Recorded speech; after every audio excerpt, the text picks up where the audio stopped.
ನಿಮ್ಮ ಧ್ವನಿಯನ್ನು ಕಾಪಾಡಿಕೊಳ್ಳಿ. Minimum wage ಮಾಡಿದ್ರು ಕಾರ್ಮಿಕರಿಗೆ ಅದುವರೆಗೆ ಕೊಡ್ತಾ ಇಲ್ಲ. ಇಲ್ಲೇ ಸಪೋರ್ಟಿಂಗ್ ಪ್ರೈಸು ಮಿನಿಮಮ್ ಪ್ರೈಸು ಅಂತ ಮಾಡಿದರು, ಅದೂ ಸರಿಯಾಗಿ ಕೊಡ್ತಾಯಿಲ್ಲ.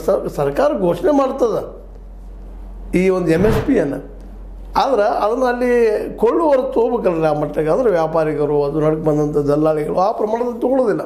ಹೀಗಾಗಿ ರೈತರು ನಿರಂತರವಾಗಿ ಮೋಸ ಆಗ್ತಾ ಇರ್ತದೆ. ಈ ಸಲ ಆಗಿದ್ದದ ನಮ್ಮ ಶಿವಾನಂದ ಪಾಟೀಲ್ ಆಗಿರ್ಬೋದು, ಅವತ್ತೇ ಕೂಡಿದಂಥ ರಾಜಕಾರಣಿಗಳು, ಜೊತೆ ಅಧಿಕಾರಶಾಹಿ ವರ್ಗದವರು, ನಮ್ಮ ಚುನಪ್ಪನವ್ರಿಗೆ ಹುಲಿ ಅಂತ ಕರೆದು ಪಾಪ ಅವ್ರಿಗೆ ಎಲ್ಲೋ ಒಂದಿಷ್ಟು ಮೋಸ ಮಾಡಿ ಹೋಗಿಬಿಟ್ರೆ ಇವರು ಅಂತೇಳಿ. ಇದರಲ್ಲಿ ಮಾತ್ರ ಸ್ಟ್ರೈಕ್ ಮಾಡ್ಬೇಕಂತ ಅನ್ನೋದು ಇಲ್ಲಿದಲ್ಲ ಉದ್ದೇಶ. ಇಲ್ಲಿ ಉದ್ದೇಶ ಏನಪ್ಪ ಅಂತಂದ್ರೆ ಇದು 11/25 ಯೋಗ್ಯವಾದದ್ದೇನು ಅಂತ ಒಂದು ಪ್ರಶ್ನೆ. ಇದಕ್ಕಾಗಿ ಅಲ್ಲಿ ಮನಸ್ತಾಪ ಶುರುವಾಗಿದ್ದಾವೆ. ಅದು ಮಾಡ್ಕೊಳ್ಬಾರ್ದು ರೈತರು.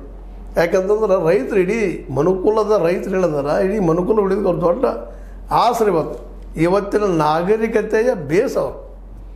ರೈತ ಇಲ್ಲ ಅಂದ್ರೆ ನಾವು ಯಾರೂ ಬದುಕಲಿಕ್ಕೆ ಸಾಧ್ಯ ಇಲ್ಲ. ಯಾಕಂದರೆ ಅನ್ನ ನೀಡುವಂಥ ಅನ್ನ ದೇವರ ಮುಂದೆ ಇನ್ನೂ ದೇವರು ಉಂಟೆ ಅಂತ ಬೆಂದಿರೋರು ಹೇಳಿದ ಸುಳ್ಳೇನಲ್ಲದು.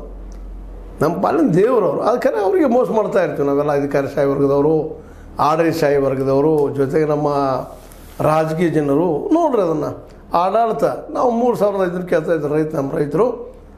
ಅದು ಕೊನೆಗೆ ಪಾಪ ಒಪ್ಕೊಂಡ್ರು. 3,400 ಕೊಡ್ರಪ್ಪ ಅಂದರು. ಅದಕ್ಕೂ ಜಗ್ಗಲಿಲ್ಲ ಇವರೆಲ್ಲ. 3,200 ಬಂದು ನಿಂತ್ಕೊಂಡ್ಬಿಟ್ರು.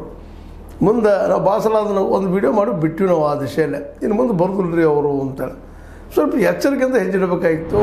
ಆದರೆ ಮನುಷ್ಯನ ಪಾಪ ರೈತರಲ್ಲಿ ಒಂದಿಷ್ಟ ಮುಗ್ಧ ಸ್ವಭಾವ, ಮುಗ್ಧನ್ರಿ ಅಥವಾ ಈ ಜನರು ಮೋಸ ಅರ್ಥ ಆಗೋದಿಲ್ಲ ಅವ್ರಿಗೆ. ನಾವು 3,300 ಕೊಡ್ತೀವಿ ಅಂದ ತಕ್ಷಣ ಇವರು ಅದನ್ನು ನಂಬಿಬಿಟ್ರು. ಆದರೆ ಅಲ್ಲಿ ಹೊಸ ಕಂಡೀಷನ್ಸ್ ಹಾಕಿಬಿಟ್ರು ಅವರು.